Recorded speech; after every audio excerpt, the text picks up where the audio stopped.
एक समय की बात है। एक जंगल में सेब का एक बहुत बड़ा पेड़ था। एक बच्चा रोज उस पेड़ पर खेलने आया करता था। वह कभी पेड़ की डाली से लटकता, कभी फल तोड़ता, कभी उछल कूद करता था। सेब का पेड़ भी उस बच्चे से काफ़ी खुश रहता था। कई साल इस तरह बीत गए।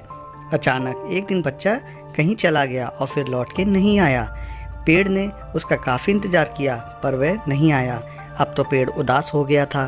काफ़ी साल बाद वह बच्चा फिर से पेड़ के पास आया और वह अब कुछ बड़ा हो गया था। पेड़ उसे देखकर काफ़ी खुश हुआ और उसे अपने साथ खेलने के लिए कहा। पर बच्चा उदास होते हुए बोला कि अब वह बड़ा हो गया है, अब वह उसके साथ नहीं खेल सकता। बच्चा बोला कि अब मुझे खिलौने से खेलने का अच्छा लगता है पर मेरे पास खिलौने खरीदने के लिए पैसे नहीं हैं। पेड़ बोला, उदास ना हो, तुम मेरे फल सेब तोड़ लो और उन्हें बेचकर खिलौने खरीद लो। बच्चा खुशी खुशी फल तोड़ के ले गया, लेकिन वह फिर बहुत दिनों तक वापस नहीं आया। पेड़ बहुत दुखी हुआ। अचानक बहुत दिनों बाद बच्चा, जो अब जवान हो गया था, वापस आया। पेड़ बहुत खुश हुआ और उसे अपने साथ खेलने के लिए कहा। पर लड़के ने कहा कि वह पेड़ के साथ नहीं खेल सकता। अब मुझे कुछ पैसे चाहिए क्योंकि मुझे अपने बच्चों के लिए घर बनाना है।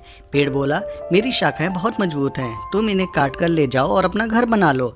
अब लड़के ने खुशी खुशी सारी शाखाएं काट डाली और लेकर चला गया। उस समय पेड़ उसे देखकर बहुत खुश हुआ, लेकिन वह कभी वापस नहीं आया और फिर से वह पेड़ अकेला और उदास हो गया था। अंत में वह काफ़ी दिनों बाद थका हुआ आया। तभी पेड़ उदास होते हुए बोला कि अब मेरे पास ना तो फल हैं और ना ही लकड़ी, अब तो मैं तुम्हारी मदद भी नहीं कर सकता।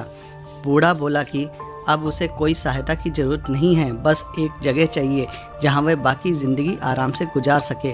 पेड़ ने उसे अपनी जड़ों में पनाह दी और बूढ़ा हमेशा वहीं रहने लगा। दोस्तों, यही कहानी आज हम सब की हुई है। मित्रों, इसी पेड़ की तरह हमारे माता पिता भी होते हैं। जब हम छोटे होते हैं तो उनके साथ खेलकर बड़े होते हैं और बड़े होकर उन्हें छोड़कर चले जाते हैं और तभी वापस आते हैं जब हमें कोई ज़रूरत होती है। धीरे धीरे ऐसे ही जीवन बीत जाता है।